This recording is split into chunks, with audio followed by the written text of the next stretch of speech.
Hello dear students. तो आज हम चैप्टर नंबर 4 डिटर्मिनेंट्स पढ़ेंगे। तो प्रीवियस वीडियो में हमने पढ़ा था मैट्रिसेस क्या होता है, फिर अलजेब्रा ऑफ मैट्रिसेस हमने पढ़ा है, फिर हम ट्रांसपोज निकालना सीखे हैं। बहुत सारे कॉन्सेप्ट हम मैट्रिसेस चैप्टर में पढ़े हैं। तो अगर आपको कोई पूछेगा कि what is the application of A matrices, तो यस, एक मैट्रिसेस का एप्लीकेशन क्या है, तो ये चीज़ हम ध्यान से समझेंगे।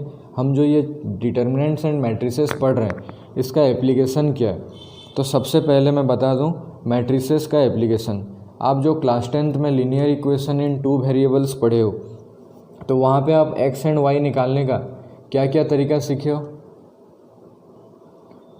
एक्स एंड वाई का आप क्या क्या तरीका सीखे हो। तो यस, आप एक सब्स्टिट्यूशन मेथड सीखे हो, एक एलिमिनेशन मेथड सीखे हो और एक क्रॉस मल्टीप्लिकेशन मेथड सीखे हो। तो अभी जो हम एक्स एंड वाई, एक लीनियर इक्वेशन का एक्स एंड वाई निकालेंगे, तो वो क्या होगा, बाय मैट्रिक्स मेथड। तो मैट्रिक्स से हम सिर्फ इक्वेशन बनाते हैं और डिटर्मिनेंट से एक्स एंड वाई निकालते हैं। तो इसका मतलब क्या हुआ, ये जो हम लीनियर इक्वेशन का क्वेश्चन एक 2 वेरिएबल मतलब एक्स एंड वाई अगर रहेगा तो आप बोल सकते हो 2 वेरिएबल। उसी तरह 3 वेरिएबल एक्स वाई जेड, या 4 वेरिएबल रहेगा, 5 वेरिएबल, जितने भी वेरिएबल्स रहेंगे आप by the application of determinants and matrices का एप्लीकेशन से आप सारे अननोन्स को निकाल सकते हो। तो कॉन्सेप्ट समझ में आए, मैट्रिसेस एंड डिटर्मिनेंट्स का एप्लीकेशन। तो चलो बात करते हैं what do you mean bye determinants. तो पहले हम डेफिनेशन लिखते हैं क्या होता है। तो यस, इसका डेफिनेशन होता है टू एवरी स्क्वायर मैट्रिक्स, मतलब एक डिटर्मिनेंट किसका निकल सकता है, एक स्क्वायर मैट्रिक्स का ही हमेशा निकलेगा। तो लिखो बच्चे लोग, to every square matrix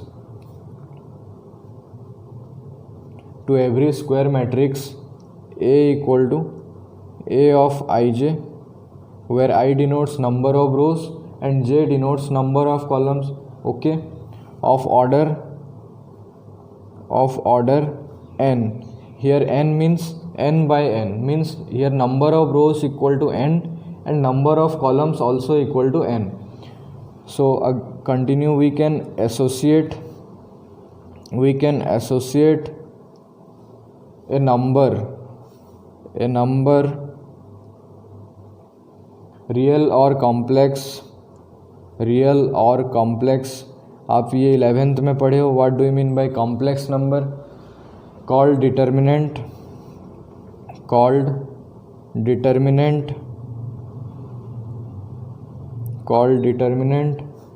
of the square matrix A. तो इधर क्या लिखा है, टू एवरी स्क्वायर मैट्रिक्स, सारे स्क्वायर मैट्रिक्स सिर्फ A equal to A of I J of order n, we can associate a number real और complex called determinant of the square matrix. तो आगे बात करेंगे कि डिटर्मिनेंट होता क्या है। तो सपोज एक स्क्वायर मैट्रिक्स हम लेते हैं, A equal to A B C D। तो बच्चे लोग इसका ऑर्डर कितना है बता दो जल्दी। तो 2/2 है। यस, ये आप डिटर्मिनेंट चैप्टर में पढ़े हो, रो किसको बोलते हैं, कॉलम किसको बोलते हैं। अगर हमको कोई पूछेगा कि इसका डिटर्मिनेंट क्या है सर, तो डिटर्मिनेंट को हम रिप्रेजेंट करते हैं ए मॉडुलस या फिर एब्सोल्यूट वैल्यू भी आप बोल सकते हो, इक्वल टू एक 2/2 का तो आप डायरेक्टली निकाल सकते हो। इसके लिए क्या होता है प्रोसेस, आपको ए को डी के साथ मल्टीप्लाई करना रहता है और बी को सी के साथ मल्टीप्लाई करना रहता है। तो A into D will be A D minus B into C. तो यहाँ पे हम माइनस क्यों डाल रहे हैं, प्लस क्यों नहीं डाल रहे हैं, तो देखो इसका भी एक रीज़न है। ये जो हमारा एलिमेंट है, एक 2/2 का आप जनरल फॉर्म जब आप लिखोगे, तो ये क्या होगा, A11, A12, A21, A22। तो यहाँ से मेरे को बताओ कि जो यहाँ पे जो हमारा फर्स्ट एलिमेंट है A11, तो इसका जब आप I और J को ऐड करोगे, मतलब 1 + 1 करोगे, तो कितना आ रहा है, 2 आ रहा है।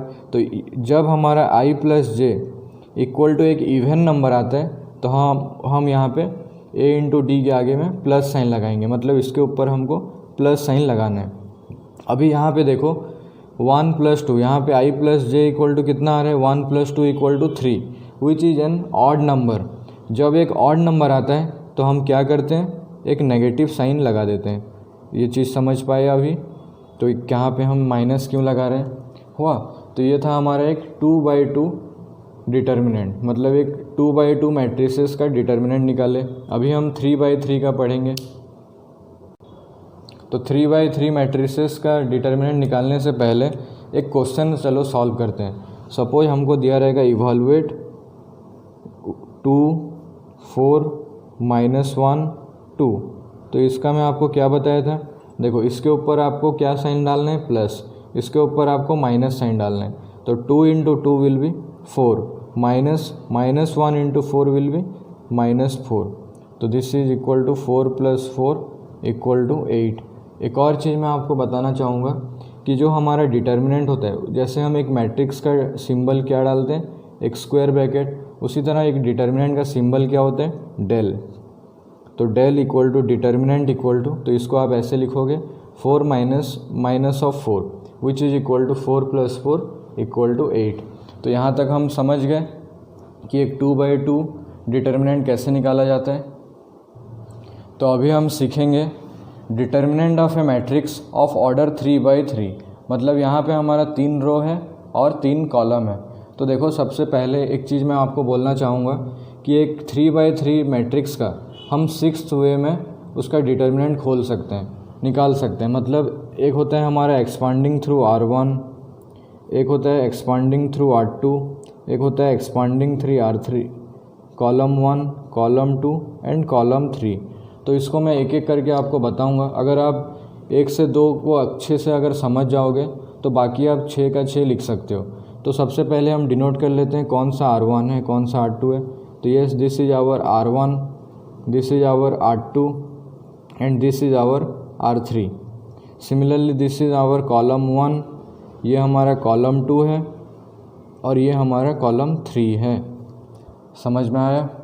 अभी हम कैसे करेंगे, देखो डिटर्मिनेंट डेल इक्वल टू, इससे पहले हम एक रूल पढ़े थे कहाँ पे प्लस साइन लगता है और कहाँ पे माइनस साइन लगता है।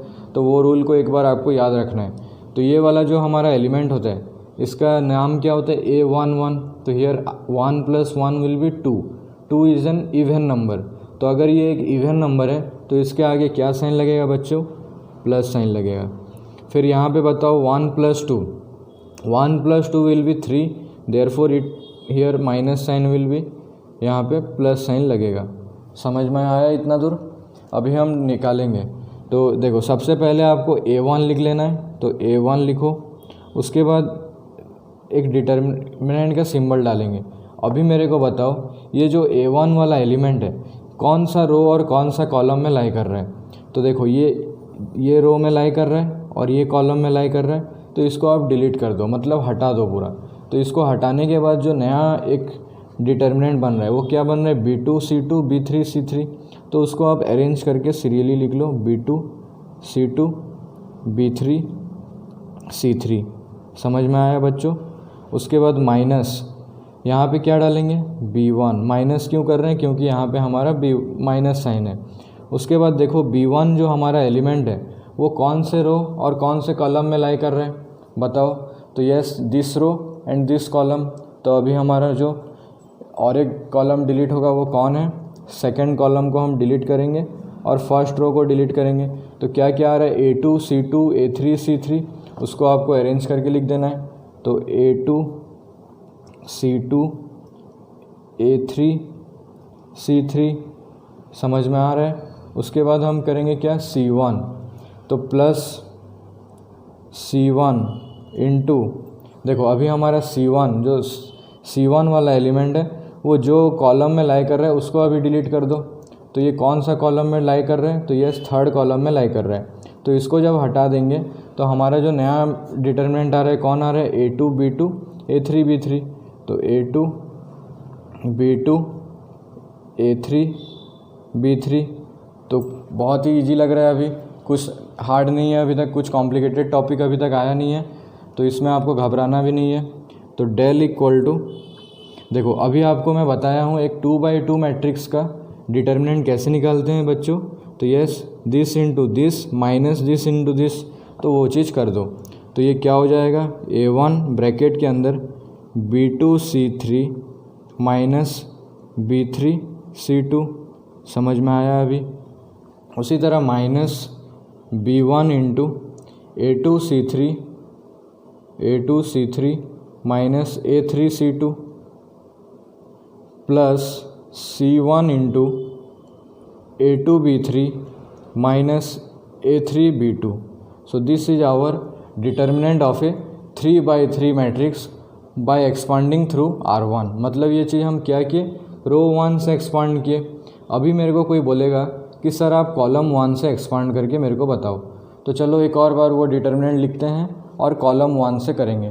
तो याद रखो जो भी इसका फंडा क्या होता है आपको, अगर R1 देखो मैं सिखा दे रहा हूँ पहले फंडामेंटल इसका। ये वीडियो थोड़ा टाइम लगेगा, टाइम टेकिंग होगा, पर आपको इसको पूरा देखना है क्योंकि आप 12th क्लास पढ़ रहे हो, तो आपको 5 मिनट 6 मिनट का वीडियो तो नहीं मिलेगा, आपका कॉन्सेप्ट ही वैसे बड़ा है।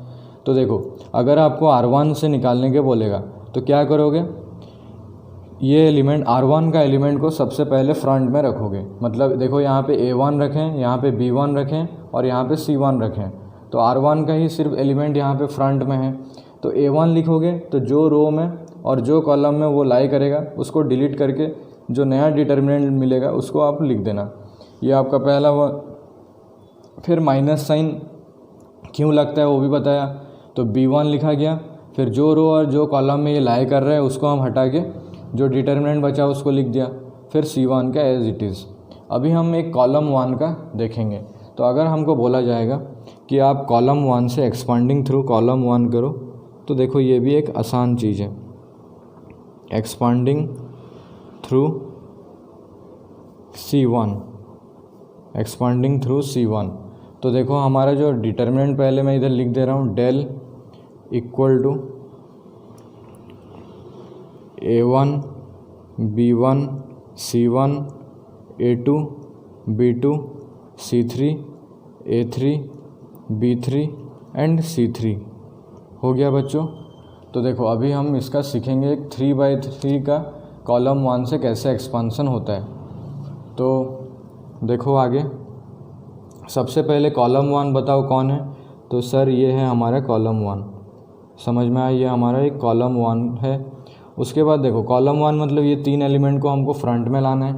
तो जब मैं A1 लिखता हूँ तो A1 कौन सा रो और कौन सा कॉलम में लाई कर रहा है बच्चे लोग, तो yes this row and this column, उसको डिलीट कर दो। तो क्या होगा डिलीट करने से, B2 C2 B3 C3। मैं तो आपको डिलीट करने के लिए बोल रहा हूँ, फॉर्मेट मानने के लिए नहीं बोल रहा हूँ। तो कोई पूरा ही क्वेश्चन को मत काट देना। डिलीट मतलब बहुत लोग समझेंगे कि पूरा क्वेश्चन को काटना है, तो आपको डिलीट मानना है, फॉर्मेटिंग मानना नहीं है या फिर ब्लॉक भी मानना नहीं है, समझ में आया। उसके बाद नेक्स्ट A2, तो ये हमारा A11 एलिमेंट था, ये हमारा क्या एलिमेंट है A21। तो 2 + 1 विल बी 3, तो 3 एक ऑड नंबर है, तो माइनस A2 इंटू। अभी बताओ ये जो एलिमेंट है A2 वो कौन से रो और कौन से कॉलम में लाई कर रहा है, उसको आप डिलीट कर दो, हटा दो। तो क्या करेंगे, ये तो कॉलम फिक्स रहेगा, रो को हम हटा दिए। तो अभी बचेगा क्या, B1 C1 B3 C3, समझ में आया। उसके बाद A3 प्लस A3। तो अभी बताओ A3 हमारा कौन से रो और कौन से कॉलम में लाई कर रहा है, तो yes third column and first row.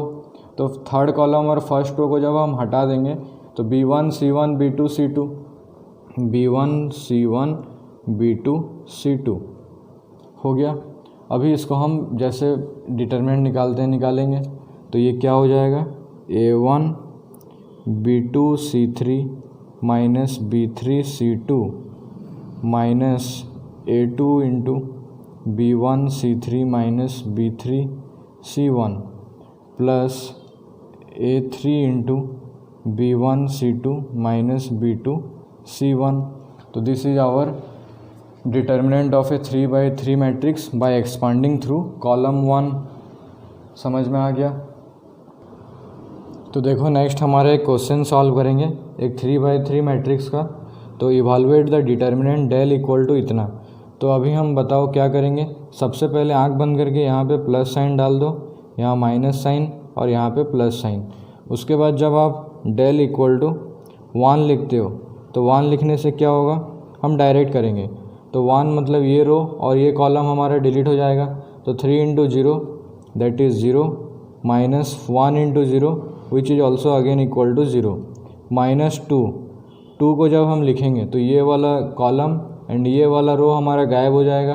तो minus 1 into 0 that is 0 minus 4 into 0 also equal to 0 plus 4 into ये वाला कॉलम एंड ये वाला रो गायब होगा। तो minus 1 into 1 minus 1 minus 4 into 3 minus 12। तो देखो 1 into 0 minus 2 into 0 plus 4 into minus 13। तो ये पार्ट तो आपका 0 माइनस 0 और ये आपका हो जाएगा 0 माइनस 0 प्लस माइनस 56।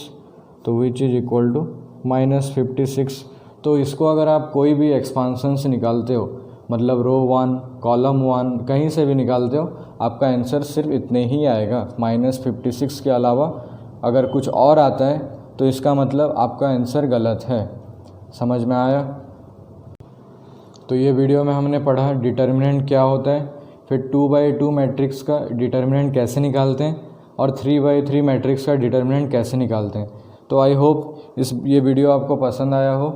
तो प्लीज़ अगर आपको ये वीडियो अच्छा लगा तो अपने दोस्त लोगों के बीच में शेयर करो, लाइक शेयर सब्सक्राइब करो ये चैनल को। भगवान आपका मंगल करेगा। धन्यवाद।